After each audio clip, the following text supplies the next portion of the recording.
of course, we know the Ministry of Works and Transport had their certified copy initiative launch, and we're here to learn more this morning. Joining us in studio is Desron Palmer, Manager of Financial Payment Systems at the TTIFC, and Keno Cox, Assistant Vice President of Emerging Services and Innovation at TSTT. Good morning, gentlemen, and welcome to the show. Morning. Good morning. How are you both doing this morning?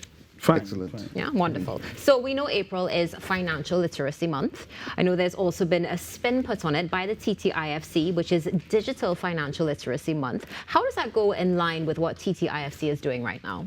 Well, of course, financial literacy is really learning about your financial acumen, your budgeting, your spending, and so forth, and how you manage your funds. So TTIFC is looking at how do we empower people to do that. And our services, of course, supported by TSCT, really looks at empowering persons by giving them that information, building them up so that they have the resources that they could really manage their funds and have an impact on their lives. Right, and speaking about having an impact on people's lives, the online certified copy solution definitely is going to align with many people, and what has been, I dare say, a challenge to navigate.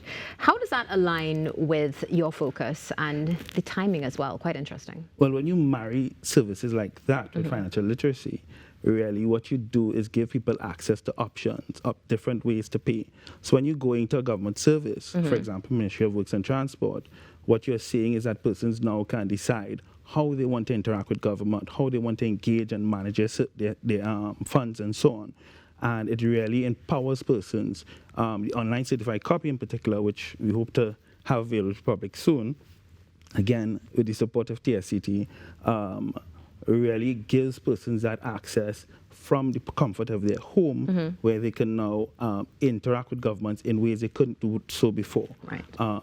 So really we're hoping that once we continue that journey, we can then move on to other ministries and agencies and build persons up holistically. Wonderful. Keno, let's bring you into the conversation. Good morning again. Can you just help us understand TSTT's role in this? Of course, and good morning, and welcome to all your viewers.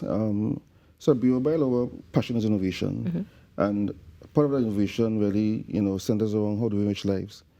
And our partnership with TTIFC is really about democratizing access to cash, non-cash payments, really ring-fencing the ecosystem for fintech in Trinidad and Tobago, and of course, streamlining government services. Right. So what we have done really is bring our technology, our ecosystem, our platforms to really digitize what is a manual process into a fully automated end-to-end experience. So that's really the essence of what we are bringing to the table with the TTIFC. So let's walk through now the physical process of it, because there's an online system, but also a kiosk system as well. Can you expound on that for us? So let me just go back a step to how we actually arrived at the solution. In the previous manual process, you had to physically go into the Ministry of Works and Transport, and all your steps was very manual, physically at that location. What we did is really deploy our three-step D program. Okay. And first is discovery. So we went in with the TIFC and the Ministry of Work, and all the process flows, manual process flows, the payment integrations, all those architecture we would sit down and we assess and digitize into a design phase, which will really incorporate APIs, connecting systems together, payments, back-end, front-end. And this last step, obviously, is really just the development and the deployment of the solution, which gives you a very seamless way. When you go online, you click, you enter your details, the KYC details, and you go straight to pay, and you get your forms. With the kiosk, it's really a physical infrastructure where you go and enter details as well at the location, and after you enter the details and so forth, it prints the certified copy for you on site. So it's really on the online side or physically at the location, to make it much easier to access government services. Now, it all sounds quite quick now and, of course, efficient, but needless to say, given what you just shared, this would have taken a while. How long has this been in the works on the implementation side, the TSTT side, research side? Yeah, so, Desmond, you want to step in? So I would say we were really working on this development for about just over a year. Okay. In terms of the operational side, the discussions would have started long before that in partnership with TSCT. And what we are seeing now, in fact, we were intended to go live even earlier, but of course with any major project like this, you would have delays. So now it's very timely, because what we are seeing is as demand grows for online services, particularly with the licensing division, they have an agenda to really digitize their services, and we think that this is a really timely solution for the public because, of course, anyone who has visited the licensing office could tell you the challenges, and I don't want to use any green verbs, but when you visit the license office, it's usually not the best experience. And I think this will really change that interaction or that experience customers get when they visit the license office, and that is impact for the kiosk. Of course, online, you have the comfort of your home. In fact, from anywhere, you can have, as Kino said, you can apply from end to end for the service and have your certified copy delivered to your home. Needless to say, I'll say it for you, it is quite frustrating because you have to go in and sometimes you'll sit down and you'll go through an entire book to look for particular information. So it is good to see this process. But just want to go back to the process for a second. As you said, it took a year, but let's kind of unpack it just a little bit more because we have the operational side. But I'm sure there's also some sort of policy and analysis that has to go into this in order to ensure that everything is streamlined, correct? Yes. So when you're looking at the regulations, of course, there's some services that you have to visit the license office. So, for example, changing your, if you sell a vehicle and you have to transfer a vehicle, you have to visit the license office. So there are a number of policy regulations that we would have gone through, looking at the current state of affairs, which Kino went through, looking at all of the different activities and the mapping of the processes of the licensing office, and then even going deeper to the citizen level, understanding where people are and how we can actually service them, because it's not just about changing the service, digitizing the service, but actually offering value to people. So it's not just, well, there's so many solutions that we could develop and say, here is something, go and use it. Right. But we need to understand where you are and how can we better serve you. So that is really what we did in partnership with TSCT and Ministry of Works and Transport, and now we're able to in the initial phase, launch our online certified copy, and hopefully you'll see a lot more solutions to come. Definitely. Desron, digital payments are a central part of this solution, right? And it's something that, of course, we definitely want to see happen across the board eventually. Why is it important for government services to accept these digital payments and offer simple, secure access across the board? Well, we live in an age where people expect Amazon-like service. Yes. That's just a reality, right?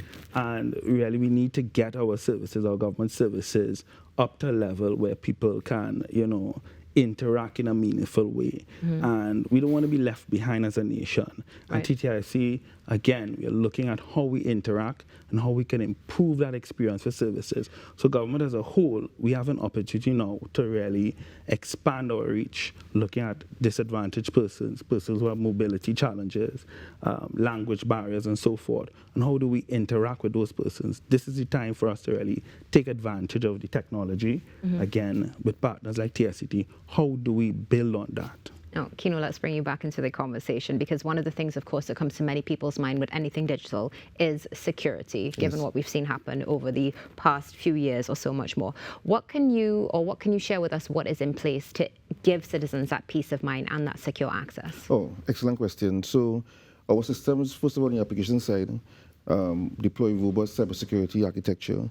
We partner with best-in-breed, best-in-class international vendors such as Visa, CyberSource. Our systems are certified by TTC Cert. We do independent quality checks and controls. So it's all in line with best-in-class. And of course, data stored on Trinidad and Tobago's #1, we're top in the region, Western Hemisphere data centers in Trinidad and Tobago, owned by Bureau, fully SOC 2, Tier 3 compliant data centers. So in that sense, the architecture of what we bring to the table is really best-in-class cybersecurity architecture and cyber-secure payment systems that we connect. And of course, our partner TTFC validate all the throughputs to ensure that citizens have a very secure, easy, simplified way to process and pay for the certified copy and other forms of products that we bring to market together. And it's good to see, of course, the coming together, the collaboration, the continued evolution as well, whether it's in security, whether it's in payments, and so much more. Now, the online certified copy is just one of the things that TTIFC is working on for, let's say, government, broader access, and so much more. How does this project tie into your overall efforts at TTIFC? Well, again, when you really talk about not just digital transformation, but how do we add value? How do we create processes and solutions that get to the core of what people are actually trying to do. That is our focus, really. So again, you can transform any solution, but how do you actually add value to the citizens? And TTIFC really is looking to be that driver for financial digital transformation, and finances cut across all sectors. Right. So really, if you can enable and empower people, and through the TTIFC, we are really looking to work with any ministry or agency that is desirous of really transforming their environment. We think that we can add benefits directly to the home of citizens, impact their lives, how you actually, going back to financial literacy, how you spend your money, how you manage your money. You would see a lot of benefits that can be derived from some of these solutions that we are developing. Desron, can you help us to understand how the role of the TTIFC when it comes to enabling digital payments across government services differs from the digitization and payments? Again, yeah. So we go deeper. Okay. And I want to stress on that. We would see, typically we are accustomed to seeing a lot of solutions being put out there that really look at how do we change a service. But when you get to the ground, you would see our team going to the actual, for example, we would have recently launched our AgriConnect platform. And in order to launch that solution, we'd have had to actually go to the market, speak with the vendors, get a full understanding of what are their needs, and how, when we transform this service, how will that actually impact their lives? What do they actually want done? And then we translate that into a digital service that actually delivers, not only in terms of the engagement with government, but in terms of satisfaction of the public, how they actually can add value to their business and services. So the TTIFC really tries to move beyond just transformation. Wonderful. But we're going to keep in line of transformation for now, though, because this is what we're seeing happening. And we're really, really thankful for it because we all know what we have experienced. So we're starting to just wrap up a little bit. But Kino, I want to come back to you for a quick moment. What is in the future when it comes to collaboration, our digitization, and so much more in B-Mobile's role, well, TSTT's role, rather? Oh, it's possibility limitless. We're very excited, we're very passionate about our innovation and our partnership with TTIFC. And, you know, as citizens, think about a future where you go into any government office, where you conduct business, and there's a kiosk. Right. And you can top up your phone. You can pay a bill. You can conduct transactions through mobile wallet technology. You can do all that you do in an online space, physically, and even online, you can transact business seamlessly and pay for services. So, you know, we're very proud of our partnership with the TTIFC and very proud of what we have accomplished so far. But the future is tremendous. So we're very excited to see what the future has for Trinidad and Tobago. And Desron, from the Trinidad and Tobago International Finance Company, what is in the future? I mean, we think from this that this means that we're going to see continued transformation, growth, and ease of access. So TTIC really stands on three main pillars. And we looked at financial inclusion, fintech development, and of course, digital payment services. And with that, when you look at the financial inclusion, we have a financial inclusion strategy, which we recently launched. And you can visit TTIC's website to get more information on that. But that really paints a picture in which the areas that we need to develop and the gaps that we are foreseen. And then we have our fintech sector development that looks to design solutions that fill those gaps. And of course, within government, our digital payment arm, which I am, of course, responsible for, that is where we're looking at engaging with government entities and how they deliver services to the citizenry. And that is where TTIFC sees as holistically how we can move forward and really bring benefits to the public and so on. Wonderful. Well, Desron and Kino, thank you so much for joining us this morning. Looking forward to seeing more initiatives and collaboration and our continued growth as a nation. Have a wonderful day. Same to you. So many great things are happening right here in Trinidad and Tobago. Stay tuned because coming up after the break, it's time for Unique, Not Different.